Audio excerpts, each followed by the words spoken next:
Ya tengo el placer de estar con Xavier Horcajo. ¿Cómo estás, Xavier? Muy bien, muchas gracias. Es el tema de las pensiones. Xavier, Mm. escriba y si tiene un nuevo chiste ya y es empezar a computar las pensiones a partir de los 35 años trabajados y no 25, ¿no? Con lo cual Sí, esto rebajará evidentemente las pensiones que recibamos los españoles. yo creo que Escrivá ha sido uno de los grandes fraudes. Venía Desde precedido luego. de cierta buen nombre cuando estaba en la IREF. Sí. Todavía me acuerdo de cuando en la IREF decía Escrivá, el mismo Escrivá, que había que recortar, que había que podar el gasto público, que no era posible tanto ministerio. Ahora forma parte de un gobierno que tiene 22 ministerios, de un gobierno que gasta como si no hubiera final.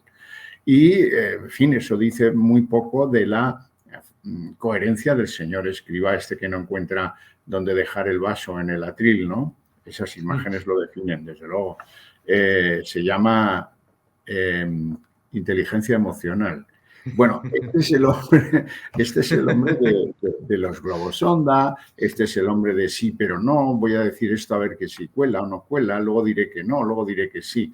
Lo de los 35 años, que todos los españoles sabemos que por ahí nos van a apretar, porque con eso van a rebajar considerablemente. Primero van a demorar y después van a rebajar considerablemente lo que nos va a tocar cobrar de pensión algún día si es que cuando nos jubilemos hay pensiones que cobrar, que esta es otra de las Desde cosas luego, que... yo no tendré, Xavier, yo no tendré No, pensión, ¿eh? pues muy probablemente. No, tendrás una cosa, si esto acabará, si el final de esto, lamentablemente, ya sabemos cómo será, se creará un fondo, se calculará lo que llevas cotizado, se te asignará una pensión mínima vital Claro. y lo que tú has cotizado se trasladará como ellos quieran a un supuesto fondo de gestión pública de las pensiones. ¿Eh? Porque no hay para más, porque la generación boom no la arregla ni siquiera ese 0,6% Sí. que ahora le quieren añadir como un suplemento. Pero esto no es el Real Madrid, yo no pago un suplemento en el abono anual para que me pongan tejado. No, hombre, no, hombre. Esto es tratarnos como si fuéramos borregos. Los Sí. españoles tenemos un acuerdo obligatorio con el Estado. O sea, la gente no cotiza a la seguridad social porque mira, voy a ver si me apaño el futuro. No, no, es que te obligan desde el minuto cero hasta el final cuando dice el Estado que te puedes jubilar. Ahora está diciendo que en una cosa ascendente, 66 y pico, hasta los 67. Vete a saber si cuando te toque a ti estamos ya en 75. Porque aquí el problema es que no pueden pagar. ¿Y qué van a hacer? Dilatar en los tiempos todo lo posible y reducir todo lo posible. Yo tengo serias dudas. Lo que pasa es que este es un país muy mal organizado. No hay ninguna asociación digamos, que se ocupe de estas cosas. Los sindicatos están para ir a almorzar a la Moncloa. Sí. ¿Eh? Son como el payaso Pepe y el payaso Tal Unai, cual. que van a la Moncloa cuando les llaman a almorzar, a ponerse allí tiesos con unos fulares y unas Tal cual. mascarillas exóticas. ¿Eh? Pero en realidad los sindicatos en este país, y espero que alguno lo haga, los que son más serios que estos dos mayoritarios, que lleva a los tribunales esto en un sistema de aportación como es este, un sistema de reparto obligatorio, insisto, cuando eran las épocas buenas y los baby boomers rendían a tope y no teníamos una crisis que los mandaba al ERE, al paro, etcétera, había un excedente en la seguridad social. Cada mes se producía un excedente. La pregunta es, ¿ese excedente se devolvió a los cotizantes? Nunca jamás. Ese excedente se quedaba en lo que se llamaba la hucha de la seguridad social. Bien, vale. Esa hucha se acabó. Bien, de acuerdo. Se gastó en cosas que, bien, de acuerdo. Ahora vamos a aplicarles un suplemento para que paguen más. No, no, no, no, no, no.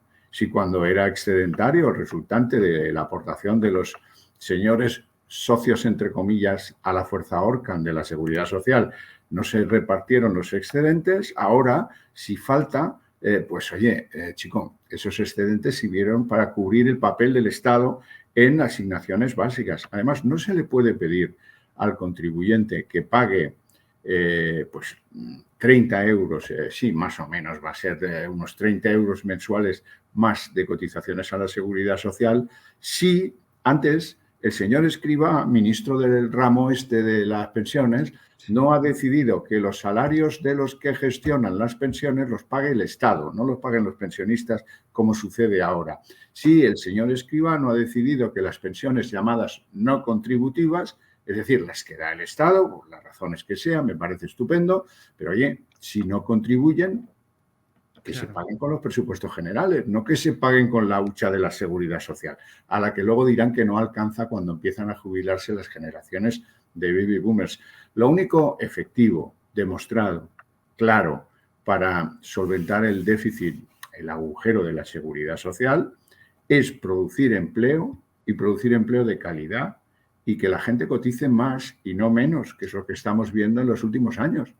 Y la sostenibilidad del sistema solo puede llegar de esa forma, no con la chapuza esta injusta de poner un suplemento. Vamos a hacer una derrama de 30 euritos durante 10 años. ¿Y qué se cree, Escrivá? ¿Que dentro de 10 años se habrá arreglado el problema? El problema se habrá arreglado porque él habrá salido del gobierno. El problema que él añade a la dificultad enorme de la sostenibilidad de las pensiones.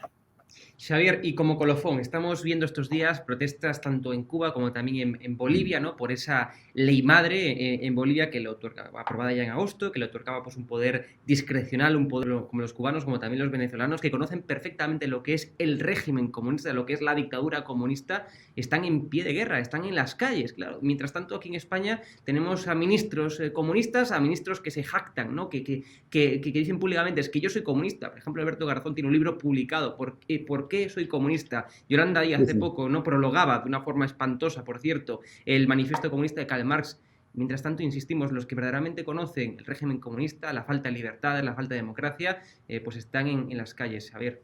Sí, sí, es terrible, pero aquí es como el cuento ese de los niños de la luna y el dedo, ¿no? Sí. Miremos no el dedo, sino la luna. Y aquí, en este caso, la luna, en América Latina, es Cuba. O sea, sí. Cuba es el sostén de Venezuela. Los servicios de la Seguritate venezolana dependen todos ellos de cubanos. El know-how de cómo controlar a la sociedad, de cómo torturarla, de cómo encarcelarla, de cómo detenerla, de cómo atemorizarla, de cómo conseguir, mira las últimas manifestaciones en Cuba, pues cero. ¿Cero por qué? Porque en esto hay que decir que tienen mucha experiencia, tienen 60 años de experiencia del control de una sociedad con escuchas, con espías, con no sé qué, con seguimientos, con grabación, con de todo al servicio del régimen dictatorial de Cuba. Pero es que el régimen dictatorial de Cuba nunca se conformó, ni en tiempos del Che Guevara, con el control férreo de aquella sociedad cubana en la isla, ¿no? Ellos quisieron Angola, ellos quisieron pues, cualquier país en América Latina es apetecible a ojos de Cuba para exportar la revolución. Forma parte de ese internacionalismo proletario un poco raro que se inventó en su día Fidel Castro. Luego vino la relación con Venezuela y con los populismos y con la exportación de los populismos. Cayó el muro y ya vieron pues, que lo de el manifiesto comunista no conducía a nada. Entonces se embarcaron en la nave de los indigenistas, en fin, de toda esta especie de cachondeo montado, por cierto, por un portugués que se llama Foro de Sao Paulo. Y cómo han ido en algunos casos, pues controlando sociedades por cuenta de otro, pero para beneficio propio. Pues óyeme, quien se beneficiaba y quien estaba impulsando todo eso es La Habana. Y por eso es tan importante La Habana y por eso tenemos todos que hacer una reflexión y no quedarnos en el vacío de un Pedro Sánchez que dice Cuba no es una democracia, porque no se atreve a decir Cuba es una dictadura, con presos políticos, con una cosa que se llama instituciones psiquiátricas, que hay una cada 6 kilómetros. Bueno, hay que avanzar en ese territorio. No podemos quedarnos en definiciones como estas de Enrique Santiago, Cuba es maravillosa, o alguna otra que he oído de que, bueno, esos son problemas internos de Cuba. No, mire, cuando se trata de los derechos humanos, aquí no valen subterfugios, sino en Sudáfrica aún seguirían con el apartheid. Desde luego. Entonces, la cuestión es la exigencia de los ciudadanos nuestra, de los ciudadanos desde el Papa a Estados Unidos, pasando por España, pasando por Europa, por donde queráis. No puede ser. Pero esa exigencia lleva a que no podemos tolerar la exhibición impúdica de algunos que están próximos al gobierno, próximos, si quieres, a Podemos. También hay mucha gente en el PSOE que Sí. considera que Cuba es intocable, que vive del viejo mito, ¿verdad? Que ha caído en todas partes, menos aquí. Todo ese proceso de reflexión lleva a que no nos portamos bien con Cuba, casi ninguno, porque no entendemos el problema en el que están y no entendemos que de ese problema los tiene que sacar la presión internacional, Claro. como ocurrió con Sudáfrica.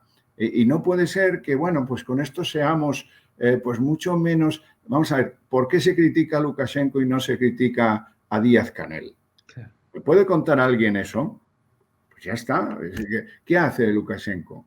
¿Y qué hace Díaz-Canel? Exporta cubanos, los cubanos se tienen que ir a buscar la vida, en su país no se la pueden ganar porque hay un partido decidido, el Partido Comunista Cubano, decidido a que aquello sea un erial, que allí se caiga todo y que allí no se construya nada. Bueno, pues eso es insoportable. Entonces, ¿cómo es el éxodo cubano? Pues si hay más cubanos fuera de la isla que en la isla. Claro. Y eso no lo sabemos entender. No, bueno, sí, pero son problemas internos, ¿no? Como dice Santiago, ¿no? Cuba, el comunismo es maravilloso.